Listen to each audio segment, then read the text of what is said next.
A Reforma Protestante. Esse é mais um tema do seu canal missionário e de Pregar Grace. Eu sou o pastor Daniel Augusto, missionário na obra de Deus. Bem-vindo, meu parceiro de missão. Você que ainda não é inscrito no nosso canal, já inscreve lá. Ajuda a crescer esse canal missionário. É só você clicar onde está escrito inscreva-se. Você clicou lá, você está inscrito. Depois você dá o like ou joinha. Quanto mais like, o YouTube entende que este vídeo é importante. E nós queremos falar justamente sobre este tema maravilhoso. Eu queria também pedir a você que deixasse um comentário. O que você entende sobre a Reforma Protestante, né? Você pode também compartilhar nos seus grupos de WhatsApp. Você também pode enviar uma oferta de amor. Lá na descrição do canal tem o nosso Pix da missão. Que Deus te abençoe. Veja que no dia 31 de outubro se comemora o dia da Reforma Protestante.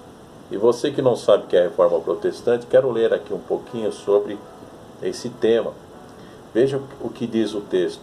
A Reforma Protestante ocorreu no século XVI e resultou na divisão do cristianismo no Ocidente. Esse movimento foi liderado por Martinho Lutero e outros reformadores que questionaram e criticaram práticas e doutrinas da Igreja Católica. Assim surgiu as novas ramificações do cristianismo, tais como o luteranismo e o calvinismo e o anglicanismo, que se separaram da autoridade papal e adotaram uma abordagem mais aprofundada na Bíblia.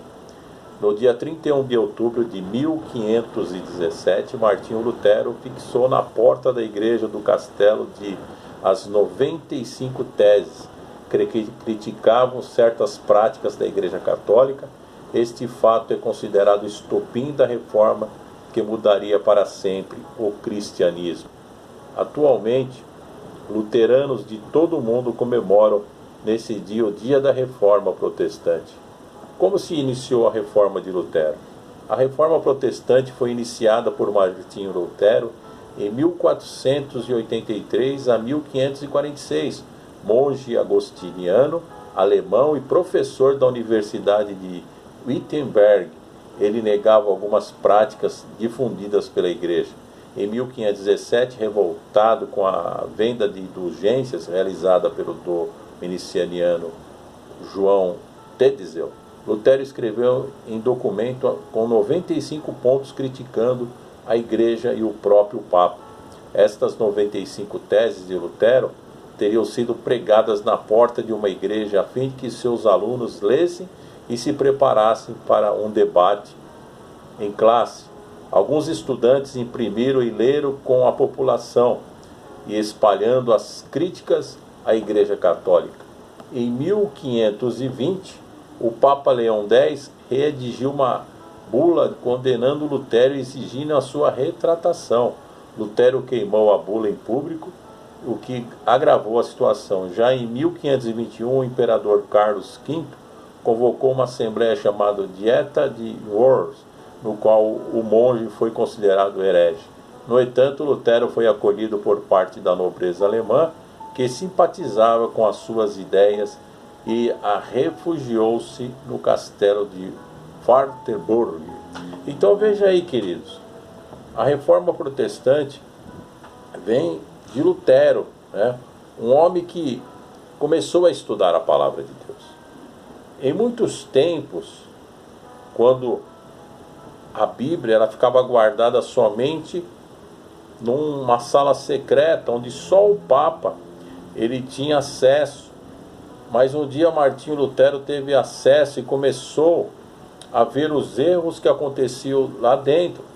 Uma delas é indulgências. O que é indulgência? Você cobrar para que uma pessoa fosse salva. Por exemplo, quando se fazia algum tipo de missa para quem era nobre, eles pagavam altas quantias. Então aquela pessoa, segundo as instruções da Igreja Católica, aquelas pessoas eram salvas. E o que acontecia com aqueles que eram pobres? que não tinha dinheiro ia para o inferno. Então uma das coisas que ele protestou contra os erros que estavam acontecendo lá dentro, né? A Igreja Católica era a igreja primitiva, porém houve uma grande ruína da igreja quando Constantino, o imperador que já liberou a perseguição contra os cristãos, entrou e começou a trazer várias coisas erradas para a igreja. Uma delas era a adoração a imagens, esculturas. Por exemplo, o primeiro ídolo a ser adorado, fizeram a imagem de Maria, que era a mãe de Jesus, que era chamada mãe de Deus. Então começaram a idolatrar Maria. Depois começaram a idolatrar também os outros apóstolos, que todos eles foram canonizados e se tornaram santos da Igreja Católica, sendo que eles não eram deuses para serem adorados, mas eram homens como nós, porém servos de Deus, assim como Maria foi serva de Deus, foi mãe de Jesus, depois serviu com os apóstolos na igreja, os apóstolos que entregaram a vida em prol do Evangelho, que morreram por causa do Evangelho. Mas Constantino trouxe todos esses erros e começou a haver várias situações terríveis, como colocar uma igreja, uma sede em Roma, e as demais espalhadas pelo mundo seriam todos comandados por Roma, onde foi colocado um papa, porque os bispos eram chamados carinhosamente pelo povo, eles eram chamados de papai, papa que significa papai, né? Então eles colocaram um líder maior, né, dizendo que ele era o representante de Deus na terra, e depois começaram a espalhar pelo mundo os papas, os pais, né, que foram chamados de padres, né, que significa pai. Aí o que aconteceu? Quando Martinho Lutero viu todos os erros que estavam acontecendo, ele começou a protestar, começou a ir contra os erros que estavam acontecendo lá dentro, e por isso que ele foi chamado de herege. Mas através dele, a igreja então começou a haver uma divisão, e essa divisão foi justamente isso, voltar às raízes da igreja primitiva. Por isso que hoje os nossos crentes somos chamados de protestantes, porque protestaram contra os erros que estavam acontecendo dentro da igreja católica. Então a igreja protestante, que é chamada de igreja protestante, ou chamada de igreja evangélica, ela prega a palavra de Deus segundo os ensinamentos apostólicos, o que realmente nós devemos servir a Deus e termos a sua adoração em espírito e em verdade, não através de imagens, esculturas. Jesus Cristo é o único Senhor da nossa nação, Ele é o único Salvador que está presente no meio do seu povo. Então não existe imagem de Cristo ou imagem de qualquer apóstolo, mas somente nós devemos adorar em espírito e em verdade. Então foi isso que Martinho Lutero trouxe através da reforma protestante. Amém? Que Deus te abençoe, receba no teu espírito em nome do Senhor Jesus.